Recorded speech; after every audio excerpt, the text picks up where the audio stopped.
Welcome back to the Law School Toolbox podcast. This week, we're talking about LLM programs with a special emphasis on foreign students who are coming to the U.S. for their LLM.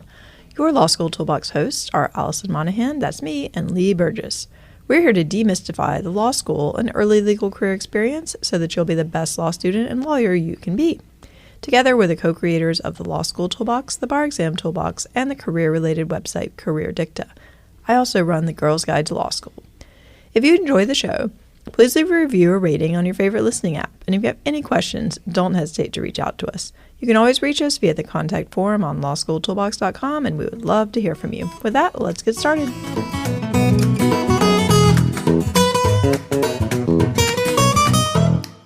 Welcome back to the Law School Toolbox podcast. This week, we're talking about LLM programs with a special emphasis on foreign students coming to the U.S. for an LLM. So, Alison, first off, what is an LLM and who is likely to do one? Well, the LLM is typically done after a first degree or qualification in law. And so you can do this if you have a JD from the U.S., and those people tend to be doing more specialized LLM programs. So some of the most common areas would be a tax LLM, something like intellectual property, human rights, international environmental law. These things are fairly specific. U.S. students will often go and do an LLM. They sometimes see it as a good way to upgrade their law school. You know, if you go do the tax LLM at NYU, for example, maybe you came from a less prestigious school, it's probably going to improve your job prospects. And it's usually a year. It's a year full-time, or sometimes they have part-time 2-year programs, but typically it's 1 year. But what we're really talking about are these LLMs that are more general, and they're typically done by foreign students who want to have some type of exposure to U.S. law. And also a lot of states require that you do an LLM to sit for the bar. So in this case, you know, you're a practicing lawyer, you're admitted in a different country, and for whatever reason, you want either to practice in the U.S. or you want to be able to take that knowledge back to your home country, maybe do like cross-border type of things. But you're basically looking for that general exposure. Yeah. I think that it is important to know that if you are a foreign trained lawyer, that you can get licensed in a lot of jurisdictions without getting an LLM, like in California. Yeah. But that's got its own tricks. And I'm also not sure I'd say a lot. Okay. I think generally speaking, most states require some sort of legal education in law in the U.S., but some of the bigger states don't, you know, California, for example. So if you're admitted in a different jurisdiction, you can sit for the bar in California. Whether that's a good idea or you're likely to pass, different question, but you can do it. Yeah. So typically in the course of the LLM, you're going to have some, if you're a foreign attorney, you're going to have some type of survey course that's kind of like introduction to American law. You know, so you might spend a week of each semester, you know, 1 week on each kind of major topic area. Here's your con law week. Here's your civil procedure week. And then typically you're going to take 1 or 2 substantive classes that first-year students would take. And so those are going to be more of a deep dive. And sometimes you, depending on the school, you'll take them alongside JD students. The problem comes when people decide that they're going to sit for the bar, and the question is, you know, is this sufficient? And so we're going to talk about that in quite a bit of detail because I think it's something to be concerned about really from the beginning. Yeah, because you're competing and sitting next to people who have taken 3 years of law school. Right, exactly. Before we get into that, let's talk about some of the challenges that foreign students might face in their LLM programs. Well, I think the first one is the legal systems vary greatly. Right. I mean, if you're coming from a civil law country and this is your first introduction to the common law, well, it can be pretty weird. Yeah, it definitely can be weird. And I think that, it's also like its own separate foreign language. I mean, American law students who are starting out and who English is their primary language and things like that, they find the legal jargon in starting law school to be very complicated. I think if you add on that English maybe isn't your first language or that you haven't gone to school and been practicing around some of this language, I think it can be a lot to take in. Yeah, absolutely. I think it can be really overwhelming. And just not having a ton of background, you don't really understand like how the federal system is structured. I mean, frankly, a lot of incoming JD students don't really understand that. And they grew up reading about Supreme Court cases and things like that. Right. So, I think getting some of those basics can help just generally kind of understanding what's going on. I think there are are sometimes LLMs who are kind of on vacation and not taking the Yeah. program particularly seriously. That was definitely the case. I mean, I was at Columbia and they have a huge LLM class, and those people were great. I loved hanging out with them. If you ever wanted to go party on a Tuesday night, those were your people. You know, I mean, a lot of them were very successful in their home countries. They kind of viewed this as a sabbatical. Oftentimes, they were not paying for this. You know, their government might have been paying, or their firm was paying back from wherever they've come from. And they had a great time. Yeah. But they didn't necessarily take it that seriously. So that can be tough if you are taking it seriously. You know, if you feel like everybody else is on vacation and you're trying to buckle down. So things to consider when creating your social circle. Yeah, maybe you should hang out with some JDs in your class instead, because they'll be very serious. Right. You know, we already mentioned a little bit that the legal systems might be different, but this substantive material can be very, I guess, foreign, maybe the wrong word, but I was like, that sounds silly. But I've worked with a lot of foreign trained lawyers studying for the bar exam, and you know, it is always eye-opening to me what we assume everybody understands, especially for subjects like constitutional law and things that I think even if you just grow up as an American and you took civics and you get some exposure by listening to the news, that you understand a little bit about how our system is structured. I think it can be very overwhelming to come in and try and understand some of these kind of, they're big pieces of American law, but they function very differently than a lot of other countries. Right, even just things like the separation of powers, you know, it's like that things may be different from the way that the Bill of Rights, you know, and how the Bill of Rights are structured. You know, thinking about constitutional law, this idea that we have all these different levels of scrutiny based on, you know, the history of how cruel we have been to certain groups of people. You know, like it's when you just start to think about it, if you haven't been exposed to this idea, it can be a lot to take in.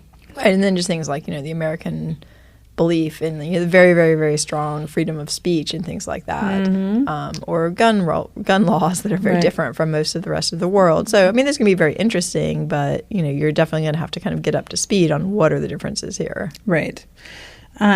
So, and, you know, what is discussed in legal classes is different than what is discussed in the news. So the news might make it sound like constitutional laws is one thing, but the actual law can say different things. Yeah, exactly. It's an interesting time. Interesting times. I kind of mentioned this, but I think language issues are also something that you just have to be aware of. You know, if you are not, you know, fluent in reading and writing in English, I think these classes can be a real challenge because the volume of reading, especially for these doctrinal classes that you're going to sit for, is going to be huge. Yeah, and I think this is a case where you definitely want to avail yourself of available supplements and things like that, not to replace that reading, so I think it's important that you do, you know, the majority of it, but to help you get a grasp on what's important here and what do I really need to know.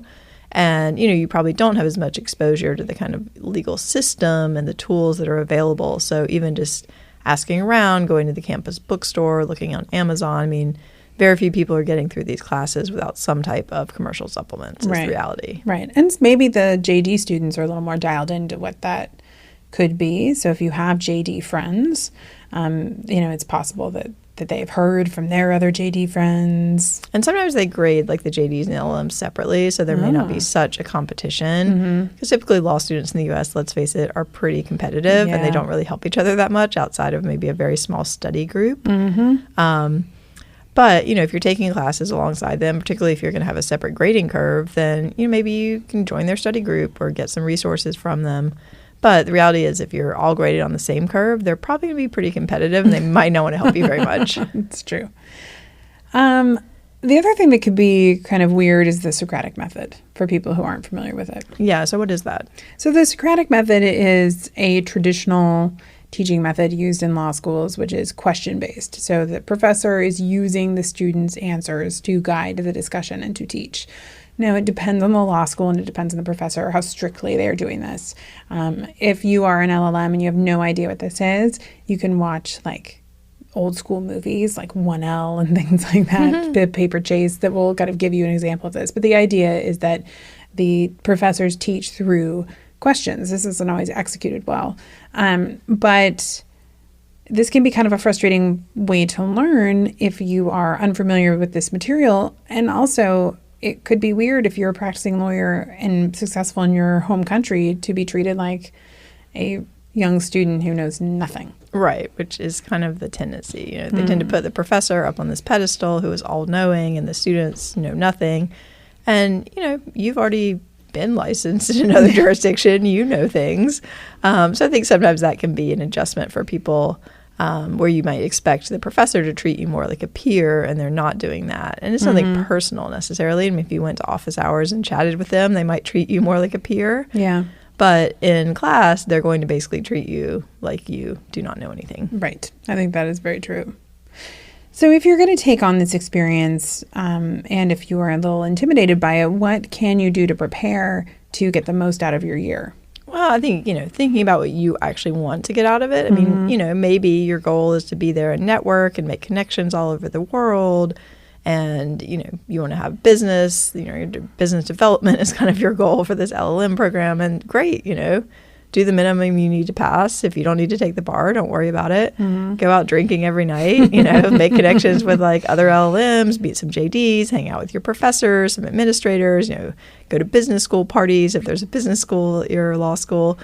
That's totally fine. I think you just want to, kind of think about what you're looking to get out of this experience. And if it is more of an academic bent, then you're going to have to plan ahead. That's true. And, we have resources that can help you with this, but I think programs like our Start Law School Right program that can introduce you to how U.S. law students are going to be studying, what the Socratic method is, what the writing style is, because I think another area that can be challenging is to get immersed in the style that the law professors are looking for in the U.S., because that may be very different from your home country. And if you're just taking a couple doctrinal classes, you're not going to get as much exposure to it as you would if you were taking a full 1L course. Right. And I think what people don't understand is no one's necessarily going to sit you down and kind of explain all of this to you.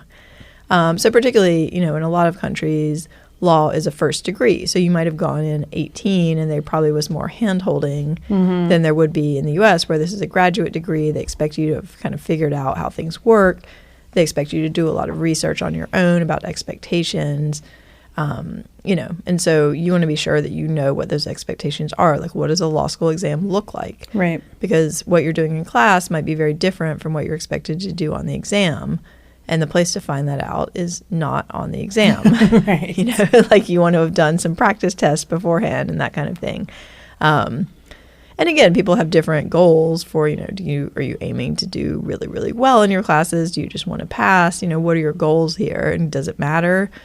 I think part of it too is that it's worth thinking about this as a life experience and what are you getting out of that? Yeah. Are there places you want to visit nearby, like sports teams you want to see or join or whatever? Like, you don't have to just be cloistered in the library. I think that would be a loss for most people who are coming to a new country to study. But at the same time, you may as well make the academics as smooth for yourself as you can. Yeah, and if you know where you're going to be attending school, you should ask some questions about what sort of academic support they might have. Maybe they have a writing like a writing clinic type program where they can help you with the legal writing. I mean, I think that it is important that you, if you're either choosing which school you're going to or which school you're going to, that you spend a little time working your resources, because this experience is not inexpensive. So you might as well get all that you can out of it while you're there. Right. And certain schools may have resources outside of the law school. Is there a writing center elsewhere on campus that you can connect with, that kind of thing, to make your life as easy as possible so that, you do as well as you can and you get a lot out of it, but you don't drive yourself totally crazy. Yeah. So we talked about this a little bit at the beginning of the podcast, but let's switch to this idea of the bar exam, because I do think a lot of LLMs are coming here to sit and get licensed in the U.S. Right. So if that is your goal, I think you need to be smart about that, because the reality is the kind of basic curriculum of an LLM does not really prepare most people to take the bar. Right, because you're only taking one or two of the 13 to plus subjects that are going to be on the test. Yeah, so to the extent that you don't know anything about the bar exam, we have lots of podcasts you can listen to, but the very basic, we even have a whole bar exam toolbox podcast you can look up.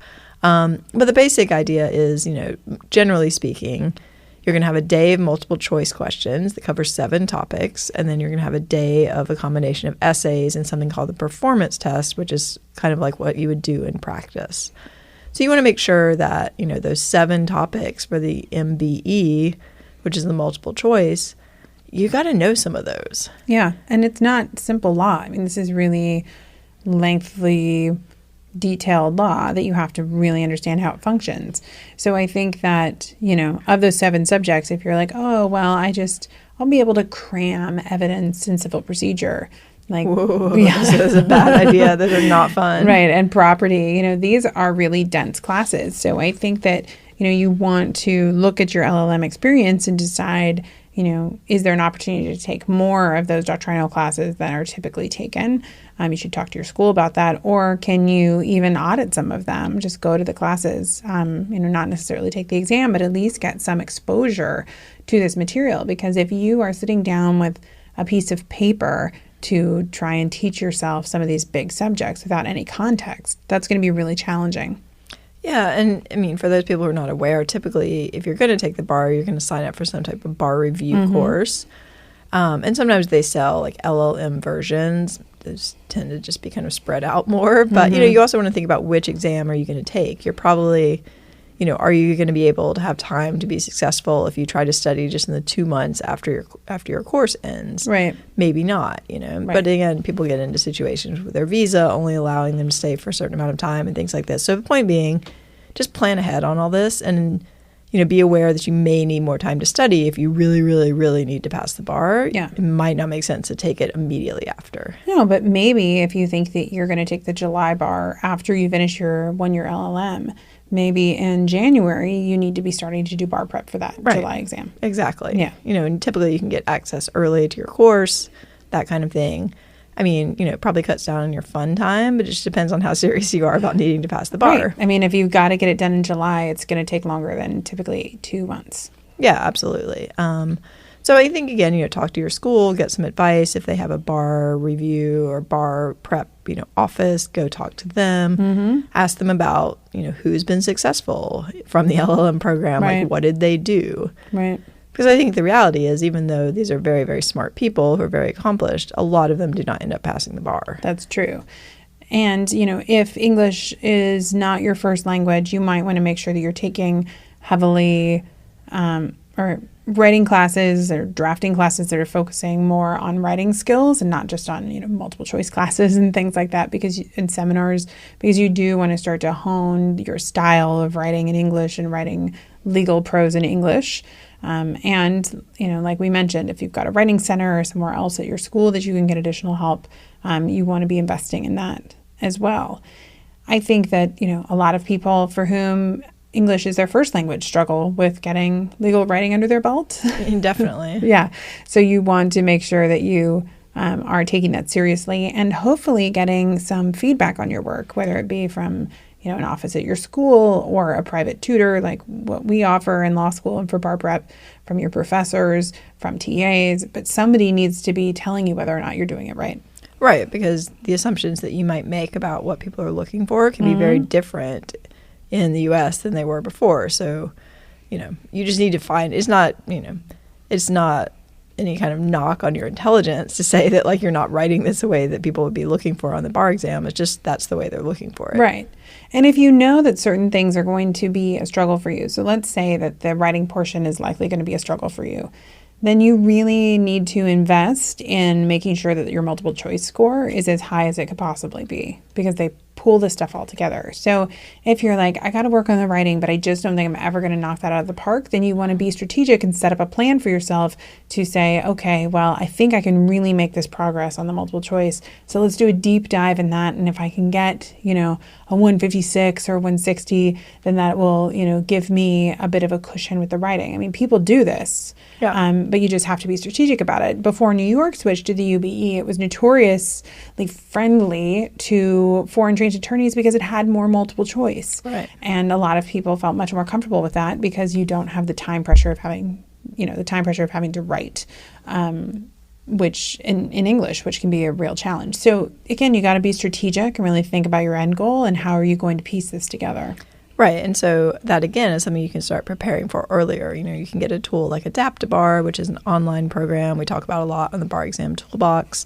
We have some podcasts about them on the Bar Exam Toolbox. So you can get that program. They'll sell you early access for a relatively low rate, We also have an MBE course that we developed on the Bar Exam Toolbox that walks you through those questions one by one, kind of explains the law. So there are resources you can use. I mean, you can also get Strategies and Tactics for the MBE, which is a popular book series by Professor Stephen Emanuel. You can order that on Amazon.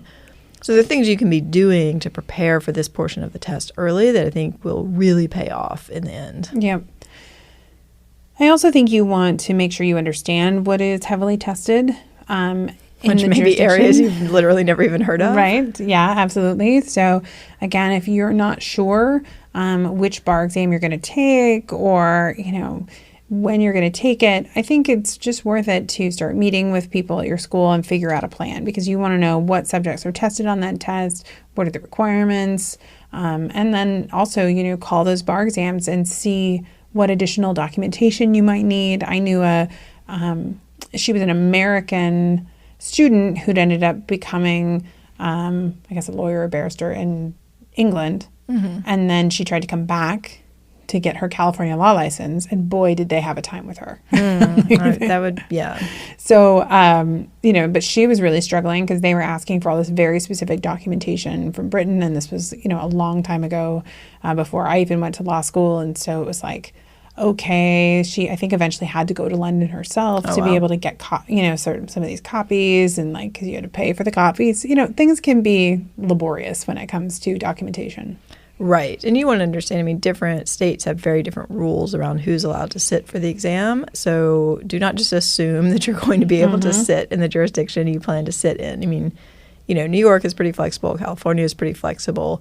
But certain other states are not. So you just want to confirm well in advance and make sure you've submitted everything you need to do to confirm that you're going to be allowed to sit before you start really planning for this. Yeah. Especially if you're investing a lot of money and you're taking time away from your job in your home country, or you're relocating your family. If you're taking all of these steps, make sure that whatever goal you're trying to reach, this experience is going to get you there. Yeah, and I think, the moving the family brings up another topic that I think people definitely want to think about, which is trying to set up your life early. So we have an entire podcast on this for incoming 1Ls, but I think the same principles apply if you, even more so probably if you're an LLM. Where are you going to live? Right. How expensive is it? How expensive is it? Are you going to need some type of transportation? Do you need a car? All of these things. Are your kids going to go to school? Right. Are you bringing your kids with you or not? Are they going to go to school? Where are they going to go? How are they going to get there? Who's going to pay attention to them when you're in class? All of these things, visa stuff. This is, a lot of this stuff is very, very complicated at this point. And so, you don't want to be the one who's waiting to see if your visa is going to be approved. Yeah. So stressful. Yeah, they super really stressful. Immigration reform. It's just unbelievable. Yeah. And so, I think when you're looking at visas, typically there's a limited amount of time you're allowed to stay in the country. So if you're planning on, looking for a job or taking the bar, you just want to make sure all this stuff is kind of set out for you. And then, of course, if you have a house, where you are, what are you going to do with that house? All of these kind of things. The more you can set that up in advance so that you're not worrying about it once classes start and you can really just focus on the experience, I think the happier you're typically going to be. Yeah. I think the last scenario, too, that folks can think about is, foreign trained attorneys sometimes will even go back to their country and then study from the bar from abroad and then come back to sit for the test, which I think does have its own challenges. If you have a live, a living and breathing practice in your home country, and working and studying for everyone is complicated. I think it's even more complicated for those who are foreign trained attorneys. So again, just be very thoughtful about your plans and be realistic about what it takes to be successful. Yeah, and sometimes people go back and their firms want them to start working and they're going to study for the bar and they're working, crazy hours again. So you want to try to negotiate, okay, these are the 2 months I'm going to have to study, and if that's what you get, that's what you get, but plan around that. Yep. The other thing, too, is, I think understanding how the performance test works can be a real issue for a lot of people. Again, you may be totally fluent speaking in English, but maybe your reading is a little bit slower than it would be, or your writing is a little bit slower. We do sometimes see people who basically do not pass the bar because of the performance test. Yeah, that's so true. Which is unfortunate. Well, any final thoughts before we have to wrap up? I guess I would say if you're starting an LLM program in the fall, good luck, enjoy. But, think about what you want to get out of it and do what you can to make that end goal a reality. Yeah. All right. Well, with that, we are out of time. If you enjoyed this episode of the Law School Toolbox podcast, please take a second to leave a review and rating on your favorite listening app. We'd really appreciate it, and be sure to subscribe so you don't miss anything. If you have more questions about the bar exam, you can also check out our barexamtoolbox.com blog and podcast. We have a lot of helpful information there that foreign trained attorneys can also access. If you have any questions or comments, please don't hesitate to reach out to myself or Alison Lee at lawschooltoolbox.com or Alison at lawschooltoolbox.com, or you can always contact us via our website contact form at lawschooltoolbox.com. Thanks for listening, and we'll talk soon.